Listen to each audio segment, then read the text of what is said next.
Hello everyone, welcome to our YouTube channel MPS Tutor. My dear student, today we will learn and teach chapter 5, water. I have taught this chapter in previous days. Water, water of volume, percentage of water, how many types of fresh water, ocean water, and many types of water. So today I will explain next point of this chapter: waves, oceanic currents, rivers, है ना. So many points. So let's start our chapter water. So dear students, our chapter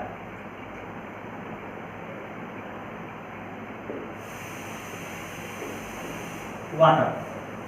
So you know how many percentage of salt water on earth?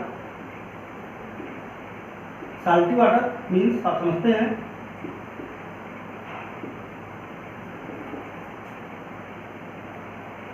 97%, fresh water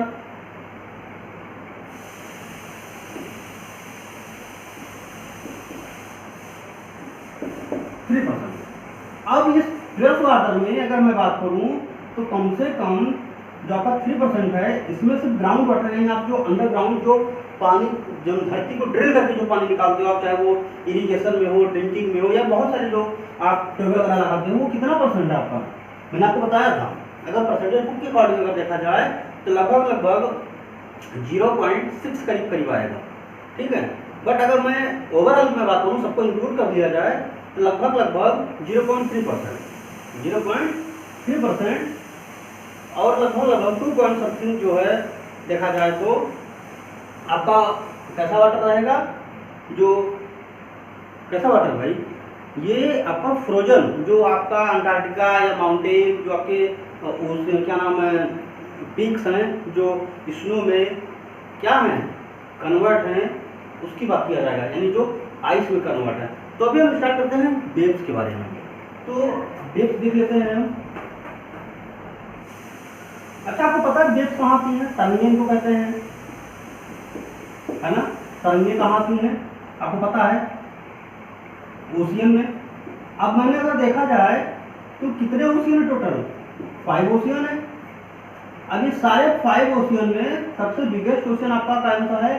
Pacific, फिर Atlantic,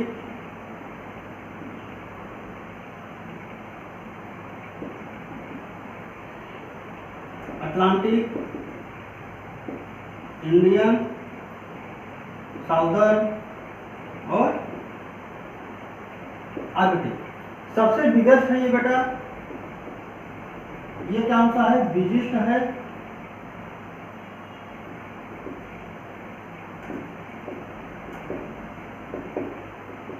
biggest ocean है। ये सबसे hot है। अगर सारे ocean की बात की जाए तो इंडियन ओशियन सबसे गर्म ओशियन है। क्यों? क्योंकि ये इक्वेटर के पास से मिल जाता है, इस वजह से। साउदर्न जो है आपका ये दोनों कोल्ड है आपके, क्योंकि एक अंटार्कटिका के पास पड़ जाता है, एक नॉर्थ पोल एक साउथ पोल के आधार में पड़ता है, और जो आर्कटिक है इसको हम सालवर्स भी कह सकते हैं।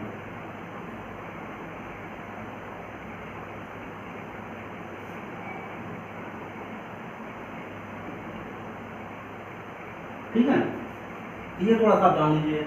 वेव्स जो होती है बेटा, ये जो वेव्स होती हैं, ये करंट होती हैं, तो जो पानी की जो लहरें होती हैं, जो पानी का आना जाना, जो पानी आता है और जाता है कहाँ पर? ओशियन में या सी में, सी या ओशियन, ठीक है। ये जो होते हैं। और एक बात और, आपने कभी जो है नदी में या पॉन्ड के लेक के किनारे कभी आप खेलने गए हो तो कोई एक बॉल ले लेते हैं राउंड शेप में या सॉलिड में, राउंड जो है कोई, या स्टोन है ना, पीस ऑफ स्टोन हो, कुछ टुकड़ा हो पत्थर का, उसको आप लेते हो और जब आप उस पानी में थ्रो करते हो, फेंकते हो, तो वहाँ से कुछ वेव्स उठती हैं, लहरों की, जहाँ से वो पत्थर या बॉल जहाँ भी गिरती है, जिस भी सरफेस पे पानी के, वहाँ से लहरें चलती हैं। वो किधर भागती हैं? तट की तरफ, किनारों की तरफ, कोस्टल जो पार्ट्स होते हैं वहाँ पर भागती हैं। तो जो लहरें उठती हैं ऐसे ऐसे, उनको क्या कहा जाता है, वेव्स, उनको तरंगे कहते हैं। अब अगर तरंगों के आधार देखा जाए, तरंगे दो प्रकार की होती हैं, एक लंबवत होती है, एक अनुदैर्घ्य होती है। मतलब कहने का मतलब ये होगा कि यहाँ भी आपकी दो होती हैं तरंगे होती हैं, यहाँ भी दो तरंगे होती हैं, ठीक है। एक ऐसे ऐसे ऐसे चलती खड़ी खड़ी और तिरछी तिरछी चलती है, यानी इनको कहता है, एक को कहते हैं हिंदी में अनुदैर्घ्य, दूसरे को कहते हैं लंबवत, या आप अनुप्रस्थ भी कह सकते हैं, यानी अनुप्रस्थ और अनुदैर्घ्य, जिसको हम कह सकते हैं लैटिट्यूडनल वेव्स और दूसरी को कहते हैं लॉन्गिट्यूडनल वेव। एक बात और, आपने बहुत सारी वेव्स के नाम सुने होंगे, तो कभी कभी ओशियन में क्या आता है, स्ट्रोम आता है। अभी आपने अम्फान का नाम सुना था, है ना, अम्फान आया था अभी थोड़ी देर पहले, टाइफून आता है, टाइफून आता है, हरिकेन आता है, अरे ये सब क्या है आपके चक्रवात पर चक्रवात, जिनको साइक्लोन या, है ना। तो ये जो होते हैं, ये सब क्या होते हैं, थंडर स्टॉर्म होते हैं, आंधी तूफान होते हैं जो समुद्र में आते हैं। और जब याद है तो वेव्स बहुत तेजी से उठती हैं, हाई जो है ऊंचाई तक जाती हैं, वो एल्टीट्यूड तक, और फिर बहुत तेजी से जमीन पर गिरती हैं कभी कभी। और एक बात और, तरंगे भी मैंने जो बताया ना, जब उठी उठती है, तो ये तो बात हो गई आपके स्ट्रोम और अम्फान, ये जो तरीका है अम्फान वगैरह है ना, ये तो आपका स्ट्रोम वगैरह हो गया। लेकिन जो आपका हाइड और टाइड आता है, ज्वार और भाटा, ये पर डे आता है, रोज आता है। जब समुद्र मीन अगर अर्थ और मून जब 24 घंटे में कभी भी एक सीध में आते हैं, तब क्या होता है पता है आपको, होता ये है कि जो ग्रेविटी होती है वो समुद्र के पानी को की तरफ खींचती है, और जब दूर होती है तो पानी बहुत तेजी से गिरता है, तो ज्वार और भाटा आता है। अगर लहरें बहुत तेजी के साथ समुद्र किनारे की तरफ बढ़ रही है, उसको कहते हैं ज्वार, और जब पानी वापस लौटने लगता है उसको कहते हैं भाटा, टाइड ना, नाम सुना होगा आपने। तो ये भी चीज़ें होती हैं, पर डे होती हैं, ये 24 घंटे में होती हैं। एक बार ज्वार आएगा तो एक बार भाटा आएगा। तुम सुनामी देखा थे बेटा, ये क्या का वर्ड है बेटा, ओरिजिन क्या है इसका, origin of words, the word origin Japan, है ना। सुनामी कहाँ पर आता है, सी या ओशियन में, ये भी आप जान रहे हैं। इसमें जो वेव्स होती है वो बहुत तेजी के साथ क्या करती हैं, बहुत तेजी के साथ किनारों पर, coastal area, coastal area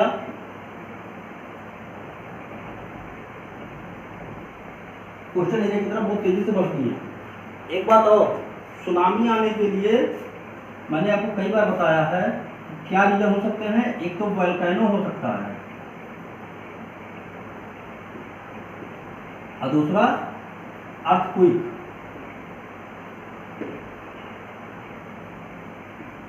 earthquake हो सकता है, ठीक है, अर्थक्वेक भी हो सकता है। तो दो चीजें हो सकती हैं। तो मैंने आपको एक बार और भी बताया था कि अगर ओशियन के नीचे वोल्केनो या अर्थक्वेक आ रहा है तो सुनामी डेफिनेटली आएगा, लेकिन जरूरी नहीं है कि वोल्केनो फट रहा हो या अर्थक्वेक आ रहा हो तो सुनामी आए, क्योंकि कंडीशन क्या है कि समुद्र के अंदर आना चाहिए। अगर समुद्र के अंदर अर्थक्वेक आ रहा है या फिर सुनामी वोल्केनो फट रहा है, तभी जो है आपका सुनामी आएगा, अदरवाइज नहीं आएगा। सुनामी में होता क्या, सुनामी बहुत तेजी से लहरें उठती हैं, बहुत तीव्र गति से, बहुत हाई ऊंचाई उठती हैं। कभी जो अर्थक्वेक और या वोल्केनो की वजह से जो सुनामी आता है, सुनामी आने की वजह से बहुत ज़्यादा, कभी कभी इतनी ज़्यादा हाइट हो जाती है लहरों की, वेव्स की, कि 150 मीटर से भी ऊंची हो जाती हैं। और अभी तक जो हाईएस्ट जो जोड़ा गया है, जो काउंट किया वो 400 मीटर, ठीक है। और दूसरी बात ये है कि जो ये सुनामी होता है, आपने एक बार सुना रहा होगा कि भारत में सुनामी आया था 2004 के आसपास, ठीक है। कितनों की तो इस समय जब मैं 2004 की बात कर रहा हूँ तो आपकी क्लास में बहुत सारे ऐसे स्टूडेंट रहे होंगे जिनका डेट ऑफ बर्थ 2004 ही हुआ होगा, या हो सकता है इसके बाद। लेकिन 2004 में होता क्या है कि सुनामी जब आता है तो तमिलनाडु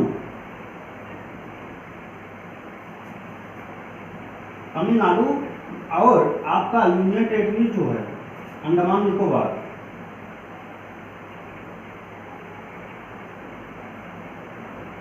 ये पार्ट बहुत ज़्यादा है, क्या हुआ था, डैमेज हुआ था, डैमेज हुआ। जिसमें से अंडमान निकोबार का आपने नाम सुना होगा, इंदिरा पॉइंट, आप हमेशा सुनते आए हैं, ठीक है। इंदिरा पॉइंट जो अंडमान निकोबार के निकोबार में है, ये इस समय क्या हो चुका है, डूब गया है बेटा, पानी में डूबा हुआ है।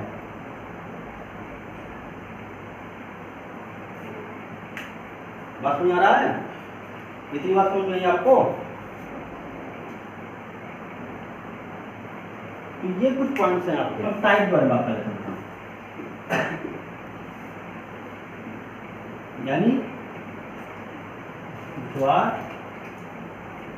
भाटा कहाँ आता है बेटा, ये ओशियन या सी में, अंडर द वाटर।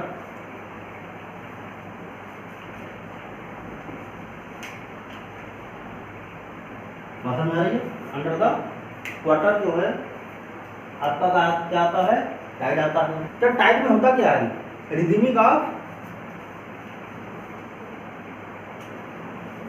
होता क्या है कि the rhythmic rise of and fall ocean water, यानी जो ओशियन वाटर का जो रिदम होता है, पानी उठने का गिरने का, उठने का गिरने का, इस टाइड का मतलब होता है rhythmic of rise and fall, rhythmic of rise and fall ocean water.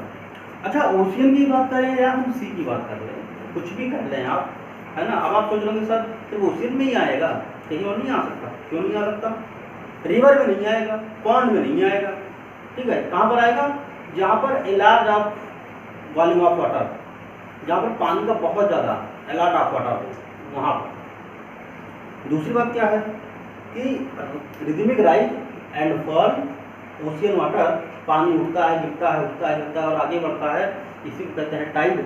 Tide आने के रीजन क्या है, मैंने अभी आपको थोड़ी देर पहले बताया, है ना। अब पॉइंट के आधार पर बता दे रहा हूँ। पहले मैंने क्या बताया था आपको टाइड पे, टाइड ये बताया कि जब उस अर्थ और मून एक सीध में आते हैं, तब ये मान लीजिए आपका सन है, ये आपका सन है, ठीक है, ये आपका अर्थ है,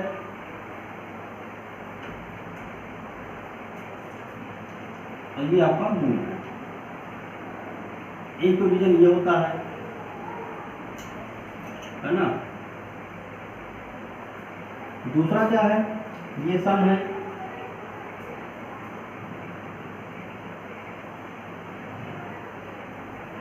ये अर्थ है, ठीक है, और ये आपका मून है।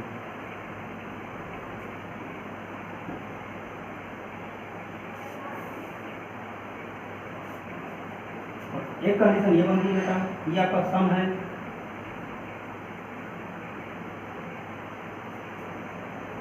ये आपका मून है,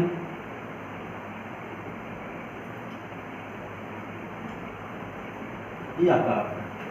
तो इस प्रकार आपके टाइड आ सकते हैं, समझे आप। अगर सन तो इसका फिक्स है, आप देख रहे हैं ना, तीनों पार्ट में सन इसका फिक्स है, लेकिन मूवमेंट किसका बदल रहा है, अर्थ और मून का।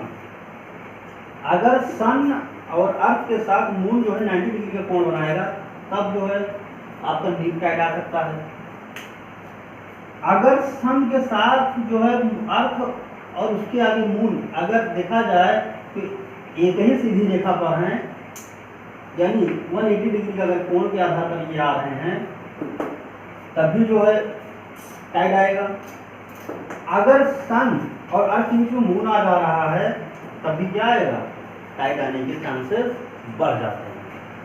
अच्छा एक बात बेटा, जब सन अर्थ या मून या सन मून या अर्थ अगर ये तीनों एक ही साइड में होंगे, एक ही रेखा में होंगे,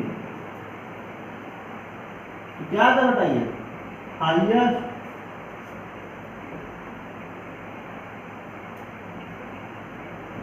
हाईएस्ट टाइड आएगा, ठीक है। लेकिन अगर सन जो है, अर्थ और मून ये एक ही सीधी रेखा में नहीं है, है ना, ये देखें कोण बना रहा है, तो ये कैसा होता है, ये नीप होता है, यानी ये बहुत ज़्यादा स्ट्रांग नहीं होता है और ये ज़्यादा हाईएस्ट होता है, ठीक है, यानी ऊंचाई तक, क्योंकि यहाँ फुल मून न्यू मून की बात की जाती है, ठीक है। इतनी सी बात समझिए आप, यानी सन अर्थ और मून अगर, या सन मून या अर्थ, ये सब तीनों एक ही रेखा में रहेंगे तो टाइड यानी हाईएस्ट जो होता है, जो ज्वार और भाटा आता है, वो भी हाई लेवल पे आएगा। चलिए हम आगे देखते हैं।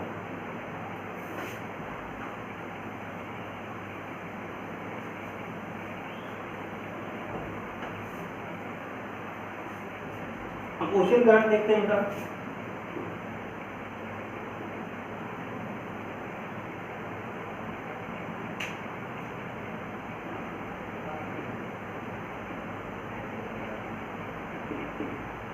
ओशन करंट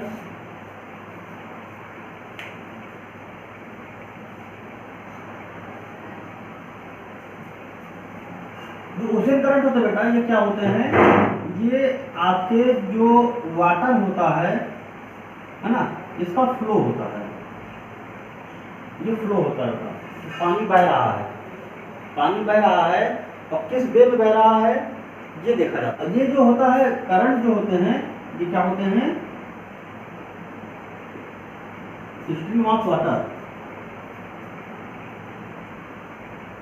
बात समझ आ रही है, स्ट्रीम ऑफ वाटर, यानी ओशन करंट होते हैं, वाटर फ्लो यानी स्ट्रीम ऑफ वाटर होते हैं, ये टोटली आपके फ्लो करते हैं, बहते हैं, इनकी कोई डायरेक्शन नहीं होती, किसी भी डायरेक्शन में, east west north south, north east north south, south east south west, की भी डायरेक्शन में, किसी भी डायरेक्शन में ये मूव कर सकते हैं, ठीक है। लहरें आती हैं तो कभी कभी इनकी हाइट 150 या उससे भी ज़्यादा 400 मीटर तक कभी कभी हाइट हो सकती है। हवाएं बहुत तेज़ी से चलती हैं, मैक्सिमम स्पीड जो होती है हवा की लगभग 700 किलोमीटर पर आवर की स्पीड हो सकती है ना। अभी कुछ दिन पहले अम्फान आया था, उसके बाद आपका चक्रवात आया अभी उड़ीसा वगैरह साइड में, यहाँ पर 150 या 200 किलोमीटर पर आवर की स्पीड के हिसाब से आया था तूफान। हरिकेन आता है, सुनामी आ रहा है, टाइफून है ना, बहुत ऐसे आते हैं। दूसरी बात, जो करंट होते हैं बेटा, ये दो प्रकार के होते हैं, एक होता है हॉट करंट और दूसरा होता है कोल्ड, यानी गर्म जलधारा और ठंडी जलधारा। तो गर्म जलधारा ठंडी जलधारा जब आपस में मिलती हैं तो वहाँ पर बहुत अच्छा मूवमेंट बन जाता है मौसम, इसलिए हम मछलियों के या अदर जो इंग्रेडिएंट्स होते हैं, इंग्रेडिएंट्स मतलब मछलियों के अलावा बहुत सारे ऐसे एनिमल्स पाए जाते हैं जो समुद्र में होते हैं, तो इन जहाँ पर ये दोनों धाराएँ मिलती हैं वहाँ पर इनकी संख्या बढ़ जाती है।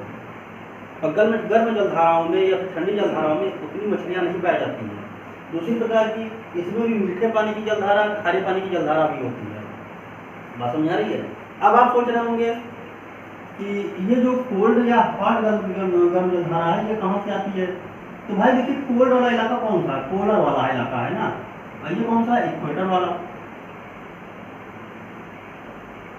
तो जो नदियाँ, जो समुद्र, जो धाराएं इक्वेटर से होते हुए बहेंगी उन्हीं को कहेंगे, और जो पोलर होकर बहेंगी उनको कहेंगे जो है आपका कोल्ड। तो सीधी सी बात है, इक्वेटर से होकर बहने वाली धाराओं को हम हॉट धाराएं कहेंगे और पोलर रीजन से बहने वाली धाराओं को हम क्या कहेंगे, कोल्ड। अब जहाँ पर आपस में मिलेंगे वहाँ पे एक नई जलधारा बन जाएगी, है ना, तो वहाँ पे मछलियाँ या और भी जो संसाधन होते हैं उनकी मात्रा बहुतायत में पाई जाती है। तो इस प्रकार बेटा आज का चैप्टर आपका फिनिश हुआ। हम आपको नेक्स्ट चैप्टर पे, हाँ बेटा आपका चैप्टर फिनिश हुआ, हम आपको नेक्स्ट चैप्टर पे यानी the natural vegetation and wild life के बारे में बताएंगे। आप लोग नेक्स्ट टॉपिक के लिए, नेक्स्ट क्लास के लिए आप प्रिपेयर रहिए और अपने स्टडी को कंटिन्यू रखिए। Thank you so much.